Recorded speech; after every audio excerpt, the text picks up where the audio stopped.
አርዕስተ ዜና ዝክረ ወንጌል ወዝክረ ሊቃውንት የምክክር ጉባኤ በአብነት መምህራንና ሰባኪያን ወንጌል መካከል ያለውን ግንኙነት እንደሚያጠናክር ተገለጸ።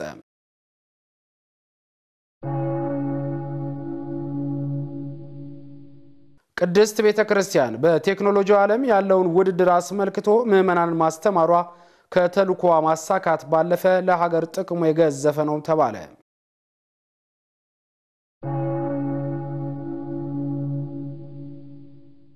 ሰላም ጤና ይስጥልኝ እንደምን አምሽታችኋል የተከበራችሁ ተመልካቾቻችን ሳምንታዊ የዕለተ ረቡዕ አብይ የዜና መርሃ ግብራችን አርዕስተ ዜናዎችን በማስቀደም ጀመርን።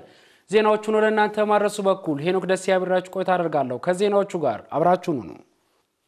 ዝክረ ወንጌል ወዝክረ ሊቃውንት የምክክር ጉባኤ በአብነት መምህራንና በሰባኪያን ወንጌል መካከል ያለውን ግንኙነት እንደሚያጠናክር ተገለጸ። የምክክር ጉባኤው ሁለንተናዊ አገልጋይ የሆኑ ደቀ መዛሙርትን ለማፍራት እንደሚያስችልም ተነግሯል። ዲያቆን ኤርሚያስ ደባሱ ጉባኤውን ተከታትሎ ተከታዩን ዘገባ አሰናድቶልናል። ለሁለት ተከታታይ ቀናት ሲካሄድ የቆየው ዝክረ ወንጌል ወዝክረ ሊቃውንት የምክክር ጉባኤ በዛሬው ዕለት የተጠናቀቀ ሲሆን የምክክር ጉባኤው በአብነት ትምህርት ቤቶች የስብከተ ወንጌል አገልግሎትን ተደራሽ በማድረግ የሚያዝየመውን ቅዳሴ ድጓም ይሁን አቋቋም መስበክና የእረኝነት ድርሻውን መወጣት የሚችል አገልጋይ ለማፍራት እንደሚያስችል ተመላክቷል። የሰባኪያነ ወንጌል መገኛ የሆኑ የአብነት ትምህርት ቤቶችን ችግር በጋራ ለመፍታት የመፍትሄ አቅጣጫ በጋራ ማስቀመጥ መሰረታዊ ትምህርት ሃይማኖትና የስብከት ዘዴን ለአብነት መምህራንና ለደቀ መዛሙርት በአብነት ትምህርት ቤቶች በመስጠት ሁለንተናዊ አገልግሎት እንዲፈጽሙ የሚያስችሉ ተግባራትን መፈጸም ትምህርትና ስብከተ ወንጌል ምንጫቸው አንድ መፍሰሻቸው አንድ ዓላማቸውም አንድ መሆኑን በጋራ ማስገንዘብ በተጨማሪም በጉባኤ ቤት መምህራንና ሰባኪያን መካከል ያለውን ልዩነት በመቅረፍ የቤተክርስቲያንን አገልግሎት ለማካሄድ ታልሞ የተዘጋጀው ጉባኤው የተጠሩበትን ዓላማ የዘነጉ አገልጋዮችን የሚያተጋ እንደሆነም መላከ ሰላም ቀሲስ ዳዊት ያሬድ አሳውቀዋል። የስብከተ ወንጌል አገልግሎትም ሆነ የአብነት ትምህርት ቤቱ የጥሪ ጉዳይ ነው። ማንም ሰው ስለፈለገው የሚያገኘው ማንም ሰው ስለፈለገው የሚሰራው ስራ አይደለም። ጥሪው ከላይ ከደረሰው በኋላ ወደዚህ ህይወት የሚገባበት ህይወት ከመሆኑ አንፃር ይሄንን እውነት የዘነጉ አገልጋዮች ወደ እውነቱ እንዲመጡ የማድረግ ስራ ነው አንዱ ይሄ ስራ። ከዚህም አንፃር በቀረቡ ጥናታዊ ጽሁፎች ዙሪያ ላይ ከተለያዩ ሐሳብ ሰጪዎችም ከታዳሚዎችም በተቀረቡት አስተያየቶችና ሐሳቦች መነሻ መሰረት ቁጭት የፈጠረ ተነሳሽነትን የፈጠረ መነቃቃትን የፈጠረ ጥሩ ግንዛቤም እንዲጨብጡ ያደረገ መንፈሳዊ መርሃ ግብር ነው የነበረው።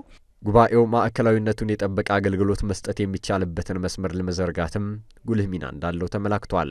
የአብነት ትምህርት ቤቶችን የአብነት መምህራንና ተማሪዎችን እንዲሁም የሰባኪያነ ወንጌል መረጃዎች ማሰባሰብና በማዕከል ደረጃ የተደራጀ የመረጃ ቋት እንዲኖር ማድረግ ትምህርትና ማሰልጠኛ መምሪያ ሰባኪያነ ወንጌልን በስልጠና የሚያበቃበትን ለሰባኪያነ ወንጌልም ትምህርትና ማሰልጠኛ መነሻቸው መሆኑን በማስገንዘብ የጋራ መሰረት በጋራ ማስቀመጥ በተያያዘ ዜናም አገልግሎታችን መንፈሳዊነት የተላበሰ እንዲሆን ሁላችንም የድርሻችንን ልንወጣ ይገባል ብለዋል። ለሁለንተናዊ አገልግሎት ዕውቀትና መንፈሳዊነትን አዋህዶ መያዝ እንደሚገባም ተመላክቷል። ዲያቆን ኤርሚያስ ደባሱ ድጓው ማዜምህ ወረቡን መወረብህ ከበሮው መምታትህ ጽናጽሉ መጸንጸልህ ዕውቀት ነው። እንደቀደሙት እና አፄ ገብረ መስቀል በጦር ተወክተው እንኳን የማይሰማ ቁስል እንዳይሰማ የሚያደርግ ተመስጦ ማያመጣ ከሆነ ዕውቀት ብቻ ነው። በዛ ደረጃ እኮ ሌሎች እየወሰዱብን አሁን እየተገለገሉበት ነው። መንፈሳዊ ሴት ከውስጣዊ ማንነታችን እየጠፋ ነው ያሉት መላክ ሰላም አባ ቃለ ጽድቅ ሙልጌታ ይህም በሁለንተናዊ አገልግሎት ላይ እንቅፋት እየሆነብን ይገኛል ያሉ ሲሆን ሊቀጠበብት ሲሳይ ዘለቀ በበኩላቸው ዕውቀትና መንፈሳዊነት በጥምረት መያዝ አለመቻላችን ገልጸዋል። በአባቶቻችን አባባላል ዕውቀት ካለው መንፈሳዊነት ባይኖረው ይሾም ዕውቀቱ ይጠቅማል መንፈሳዊነት ካለው ደግሞ ሙያ ባይኖረው አሁን ሁለቱም ጠፋና ችግር ላይ ወደቅን። እውነት ለመናገር በስብከተ ወንጌል ዙሪያ ያለውን ነገር እንቶ አውደ ምሕረት ሲገቡ ዝም ብሎ ሌሊት ማይሌቱ ላይ ብቅ ያላለ ሰባኪ ወንጌል እኮ ነው አውደ ምሕረቱ ላይ የምናየው። ከየት ይምጣ ታዲያ መንፈሳዊነቱ? እንዴት ብሎ ስራ ይሰራል? ስለዚህ መታየት አለበት። አሁን ላይ የቤተ ክርስቲያን አገልግሎት በዚህ ተግዳሮት ውስጥ እንደሚገኝ የተገለጸ ሲሆን ከቤተ መቅደስ እስከ ቢሮ ድረስ ያለው አገልግሎትም ትኩረት የሚሻና በእውቀትና በመንፈሳዊነት ሊቃኝ እንደሚገባም አሳስበዋል። በአጭር ቃል ለመናገር ግን ዛሬም አውደ ምሕረቶቻችን የዲስኩር እግዚአብሔርን ክብር ከመግለጥ ይልቅ የሰዎችን ክብር እያቆለጳጰስን የሌለውን ታሪክ ሁሉ እየተረክን ለኔ እውነቴን ነው የምናገረው። ያ ለመምህራን የሚሰጠው ትኩረት ሙያ ያላቸው ተለይተውና ሳይለዩ የሚመደቡበት አግባብ ትክክል ስላልሆነ ዝም ብሎ ወረቀት ብቻ ይዞ ይመጣል። ከዚህ ጋር ፈተናው የቀረ ይመስለኛል። ከይቅርታ ጋር ነው ይሄንን በድፍረት የምናገረው። ይሄ ነገር ስለቀረ የትኛውም ሰው ከወረቀቱ እንጂ ከሙያው ላይ ትኩረት እየሰጠ አይደለም። መንፈሳዊ አገልጋይ እግዚአብሔርን ሊመስል ይገባል ያሉት መልአክ ሰላም አባ ቀለ ጽድቅ አሁን ላይ ያለን አገልጋዮች ማንን እየመሰልን እንደሆነ ቆም ብለን ልናስብና የመፍትሄውም አካል ልንሆን ይገባል ሲሉም አሳስበዋል። የአብነት መምህራን ሰባኪያን ወንጌል ይሄንን ማስተካከል የምንችለው እኛ ነን።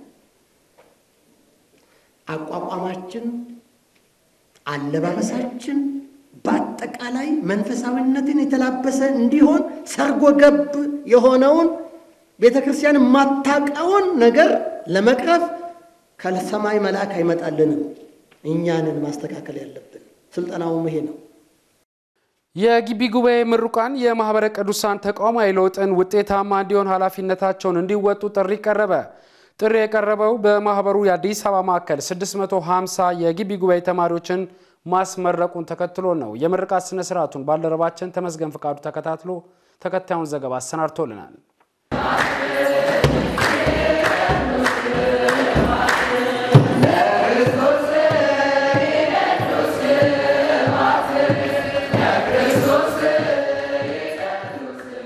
በማህበረ ቅዱሳን የአዲስ አበባ ማዕከል ከአዲስ አበባ ዩኒቨርሲቲና የግል ኮሌጆችን ጨምሮ 650 የግቢ ጉባኤ ተማሪዎችን አስመርቋል። በዚህም ማህበሩ ባሉት ማዕከላት ሁሉ በርካታ ተማሪዎችን እያስመረቀ ይገኛል። እነዚህ የግቢ ጉባኤ ምሩቃንም የቤተ ክርስቲያንን ተልዕኮ በመወጣት የማህበሩን ተቋማዊ ለውጥ በመከተል ማገልገል ይገባቸዋል ሲሉ የአዲስ አበባ ማዕከል የግቢ ጉባኤያት አገልግሎት ማስተባበሪያ ምክትል ኃላፊ አቶ ዮሐንስ ደምስ አሳስበዋል። ማህበረ ቅዱሳን ዘመኑ የሚመጥን አሰራር ለመከተል ተቋማዊ ለውጥ ለማድረግ አስፈላጊ መሆኑን አምኖ ተግባራዊ በማድረግ ላይ ስለሚገኝ እናንተም በሚችለው ሁሉም ለማገዝ ዝግጁ መሆን ይገባቸዋል። ስለዚህ ተመርቃችሁ ከወጣችሁ በኋላ በየአካባቢያችሁ በሚገኙት ማዕከላት ስር በመታቀፍ በቤተክርስቲያን አገልግሎት ተጠናክሮ እንዲቀጥል የድርሻችሁን ትወጡ ዘንድ የሚያሳስባችሁ በታላቅ ትህትና ነው። የዕለቱ የማዕረግ ተመራቂዎች በበኩላቸው የውጤታቸው መሳካት በግቢ አገልግሎት ውስጥ በመሳተፋቸው መሆኑን በማንሳት ግቢ ጉባኤ ስላደረገላቸው አስተዋጽኦም አንስተዋል። እንደዚህ ያለ ውጤት የሚያመጣውት ግቢ ጉባኤ ስለረዳኝ ነው። በጣም በተለይ ታይም ማኔጅመንት በጣም አስፈላጊ ነገር ነው። ምክንያቱም ታስኮችን መከፋፈል ስለሆነ ግቢ ይሄን ያለ ነጥብ ራሱ በማምጣት በጣም አመሰግናለሁ። ግቢ ጉባኤ ነው በጣም እንዴት ነው የገራኝ ነው። በቃ በስተክል አጥሮ ነው የጠበቀኝ ነው ብዬ አስባለሁ። እንዴት ሁኔታዎች እንዴት ማመቻቸት እንዳለብን ምናምን ስራዎች እንዴት በአግባቡ መስራት እንዳለብን ለሱ ይጠቅማልና ለዚህ ውጤትም ግቢ ጉባኤ በመማሪ አግዞኛል። ስለዚህ እኔ ከራሴ እንዳየሁት ማለት ተማሪዎች ግቢ ሲገቡ ከምንም በላይ ከግቢ ጉባኤ ጋር አብረው ቢያስቀጥሉ ታሪፍ ነው። ዋናው ነገር የግቢ ጉባኤ ተሳትፎ ራሳችንን በመንፈሳዊ ህይወት የምናነጽበት ነገር ሆኖ ሳለ ከዛ ባለፈ ግን ግቢ ጉባኤ ላይ በመግባታችን የተለያዩ ነገሮችን እንማራለን። ዓለማዊ ነገሮቻችንን አፌክት የሚያደርግ ማለት ነው። በተለይም ሴቶች በግቢ ጉባኤ ውስጥ በመኖራችን ከዓለማዊ ፈተናዎች ሁሉ ተጠብቀን እንድንወጣ አግዞናል ብለዋል። ቤተሰብ ርቀን ስለሆነ የመጣ ነው እንዳይከፋን የግቢ ጉባኤ ቤተሰብ መዋቅር ምናምን ስላለ በሱ እርስ በርሳችን እንተጋገዛለን። በዛ ላይ ደግሞ ራሳችን እንድናስተምር ሴት ስለሆነን ሌሎቹ ክህነት ምናምን ሲቀበሉ እኛ ደግሞ ራሳችን ባብነትም እንድናስተምር ግቢ ጉባኤ አግዞ ግቢ ጉባኤ ብዙ ነገር ነው ያገኘሁት። ለሴት ደግሞ ስርዓትን ተመሪያለሁ። በደንብ ነው የተማርኩት። እንደ ሴት ውጪ ከግቢ ጉባኤም ውጪ ወይም ላይፍ ውስጥ ያለው እንደ ሴት ከባድ ነው። ህይወቱ ኢንቫይሮንመንቱ ከባድ ነው። ከብዙ ሰው ጋር ኢንተራክት ይደረጋል በክፍልም በምንም እና ያን እንዲጠብ ወይም ደግሞ መንፈሳዊ የሆነ ኢንቫይሮንመንት እንዲኖረን አድርጎናል ግቢ ጉባኤ። በዘመናችን ስር እየሰደደ የሚገኘው የዘረኝነት ጉዳይ ከቅድስት ቤተክርስቲያን አስተምሮ ጋር ፈጽሞ የሚቃረንና ከክርስቲያናዊ ማንነት ያፈነገጠ መሆኑ ይታወቃል። ይሁን እንጂ በአሁኑ ወቅት እየተስፋፋ የመጣው የዘረኝነት እሳቤና ተግባር ቤተክርስቲያንን እየፈተነ እንደሚገኝ ከጣቢያችን ጋር በወቅታዊ አምድ ቆይታ ያደረጉ መምህር ተናግረዋል። ቤተማርያም ተምትሜ በጉዳዩ ላይ ዝርዝር አሰናድቶልናል። በዓለማችን ላይ በሰፊው እየተንጸባረቀ የሚገኘው የዘረኝነት ጉዳይ ያስከተላቸው አያሌ መዘዞች የብዙ ሰዎች ሕይወት እንዲያልፍ ምክንያት ሆኗል። ዛሬም በዘመናችን እያስከተለ ያለው ጉዳት ትልቅ ነው። ለመሆኑ ዘረኝነት ምንድነው? መገለጫዎቹስ ምን ናቸው ስንል በወቅታዊ አምድ እንግዳችን ለሆኑት ለመምህር ሀብታሙ አበራ ጥያቄ አቅርበን ተከታዩም ብለውናል። ዘረኝነት ማለት አንድ ሰው ወይም ብዙ ሰዎች ሌላውን ሰው ወይንም አንድን ሰው ወይም ብዙን ሰው በቆዳ ቀለሙ በብሔሩ በጎሳው በሌሎች ልዩ ማንነቶቹ ሲያጠቁት ሲያቃሉት ሲያሳንሱት ከኢኮኖሚ ከማህበራዊ ውቅር ሲያገሉት ሊሆን ይችላል ማለት ነው። በዋናነት ግን ይሄ ዘረኝነት አገልግሎት ላይ ያለው በስፋት ከቀለም ቆዳ ጋር በተያያዘ ነው። ዘረኝነት ከሰው ልጅ ባህሪ ጉስቁልና ጋር የተገናኘ ነው። በቀጥታ ከሰው የስነ ምግባር መውደቅ መላሸቅ ጋር የተገናኘ ነው። ጨማሪም በዘመናችን ስር እየሰደደ የመጣው የዘረኝነት ጉዳይ በኦርቶዶክሳዊ ማንነት የሚንጸባረቅ ከሆነ ከመንግስተ እግዚአብሔር ሊያርቅ የሚችል ጉዳይ መሆኑንም መምህሩ ያነሳሉ። አጠቃላይ ማለት ነው ቤተክርስቲያኒቷ ከእግዚአብሔር መንግስት እኮ የሚነጥል ነገር ነው። ደቀል እኮ የሚታይ ነገር አይደለም። እንዲህ አይነት በክርስቲያኖች ውስጥ የሚንጸባረቅ ማንነት ከዚህ አይደለም ከሰማይ ነው እኮ የሚነጥለው እኮ። በጣምም አደገኛም ነገር ነው። ሰው ለዛውም ክርስቲያን ሆኖ ሰው ብቻ አይደለም ክርስቲያን ሆኖ በእንዲህ ያለ አመለካከት ሰውን ክቡር የሆነ አምላክ አክብሮት የሞተለትን ያንን ትልቅ ፍጥረት ከሰማይ ሰማያት እንዲወርድ ያደረገውን ለዛ ለአንዱ ምናልባትም በሆነ አይነት መልኩ ለመደብነው ሰው በጣም ይሄ ከእግዚአብሔር መንግስት የሚነጥል ነው። በዓለማችን ላይ በዘረኝነት ምክንያት ውድ የሆነው የሰው ልጅ ሕይወት የጠፋ መሆኑን የገለጹት መምህሩ የጉዳይ በቅድስት ቤተክርስቲያን የአገልግሎት መዋቅር ትልቅ ተጽዕኖም እንደሚያመጣ ገልጸዋል። ቤተክርስቲያኒቷ በዚህ ዘመን ፈተናዋ ብቻ አይደለም። ለስጢፋኖስ ሞት እኮ ምክንያት እኮ የነዚህ ክርስቲያኖች የጎሰኝነት ጠባይ እኮ ነው እኮ መጽሐፍ ቅዱሱ እንደሚያመለክተን። ቤተክርስቲያኒቷን በእጅጉ የሚፈትን ጉዳይ ነው። በእጅጉ ማለት ነው። አንድን ሰው በማንነቱ እኔ ላጠቃው የምችለው እኔ ማን ነኝ? ለዛውም ክርስቲያን። የመጀመሪያዋ ቤተክርስቲያን ፈተና በጣም ብርቱ ፈተና ያስባለው አንዱ ይሄ ነው። ቅድስት ቤተክርስቲያን በቴክኖሎጂ ዓለም ያለውን ውድድር አስመልክቶ ምዕመናንን ማስተማሯ ከተልእኮ ማሳካት ባለፈ ለሀገር ጥቅሙ የገዘፈ ነው። ምዕመናንም በየጊዜው በፍጥነት እያደገ ካለው የቴክኖሎጂ ዓለም ጋር ራሳቸውን በእውቀትና ክህሎት ማራመድ እንደሚጠበቅባቸውም ተመላክቷል። ነውም ገብረ ኪዳን በጉዳዩ ላይ ተጨማሪ አሰናድቶልናል። የቴክኖሎጂው ዓለም በየጊዜው በፍጥነት እየገሰገሰ መሆኑን ከመምጣቱ የሚለወጥበት ሂደት አመላካች ነው። ነገሩ የገበያ ጥቅም ከማግኘት ያለፈ ነው የሚሉት ዲያቆን ደረሰ ተሾመ በጉዳዩ ላይ ተከታዩም ብለዋል። የቴክኖሎጂ ፈጠራ ውጤቶችን አዳዲስ ግኝቶችን የማምጣት ጉዳይ የኢኮኖሚክ ፍላጎት አንደኛው ጉዳይ ነው። ሁለተኛው ሉዓላዊነትን የማስጠበቅ ብዙ ሀገሮችም በቴክኖሎጂን ተጠቅመው ሌላን ሀገር አታክ ለማድረግ የሚጥሩበት አንደኛው ምክንያት ይሄ ነው። ብዙ ኢንቨስትመንት ከፍለው ብዙ የሰው ኃይል አፍርተውበት ዋጋ ከፍለው የገነቡትን ፋብሪካና ቴክኖሎጂ ነገ አንዲቱ ሀገር ወይም አንድ የፈጠራ አቅም ችሎታ ያለው ሀገር ያንተን ባዶ ያደርግባል። ስለዚህ ማርኬት ላይ ሞተ ይሆናል፣ ተቀባይነቱ ዜሮ ይሆናል። ያ ሁሉ ብዙ ኪሳራ ስለሚያመጣ ሀያላን ሀገራት በደሃ ሀገራት ላይ ብዙ ተጽዕኖ ያደርጋሉ። ባለንበት ዘመን ቴክኖሎጂ ለእድገት ትልቅ መሳሪያ ነው። በቴክኖሎጂ ዓለም ውስጥ ባህሎቻችንን መጠበቅ ደግሞ አዋጭ መሆኑን ተከትሎ እንደ ሀገር እንዴት ልንጠቀምበት ይገባል ብለን ላነሳ ነው ጥያቄ ባለሙያው ተከታዩም ብለዋል። ሰውን ልትይዝበት የምትችለው ጉዳይ ላይ ትኩረት አድርጎ ፖሊሲ ስትራቴጂ ቀርጾ ለዚህ የበቁ ባለሙያዎች ላይ ኢንቨስት ማድረግ ጥሩ ነው የሚሆነው ነው። ከዛ ውጪ ሀገር ወዳድ እንዲሆኑ ሰዎች ማድረግ ነው።